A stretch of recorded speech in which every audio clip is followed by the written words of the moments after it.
मूळचे गोगाव तालुका अक्कलकोट येथील रहिवासी सध्या पुणे येथे राहण्यास असलेले शरण तिप्पण्णा जिरगे यांनी गावाकडे आलेले ओढ प्रेम आपुलकी निमित्त गावाला काहीतरी देणं लागतो या विचारानं प्रेरित होऊन यंदाच्या यात्रेच्या वेळी उन्हात लागलेले चटके याचा विचार करून यात्रेच्या वेळी वर्गमित्र उपसरपंच कमलाकर सोनकांबळे यांना दिलेले शब्द पाळत गावामध्ये विविध प्रकारची 101 झाडे ग्रामपंचायतीस भेट दिली आहे। सदर कार्याचा गावासह परिसरात कौतुक होत आहे।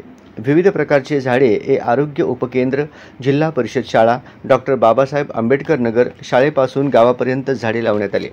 यावेळी उपसरपंच कमलाकर सोनकांबळे, डॉक्टर लिंगराज नडगेरी, आरोग्य सेविका अंबिका वळसंग, ग्रामपंचायत सदस्य शरणप्पा कलशेट्टी, मुख्याध्यापक दयानंद चोळे, पुंडलिक भागमारे, शंकर कारभारी, किरण गायकवाड तर काही झाडे गावकऱ्यांना लावण्यासाठी देण्यात आले। झाडे लावा, झाडे जगवा, परिसर ऑक्सिजनमय ठेवा।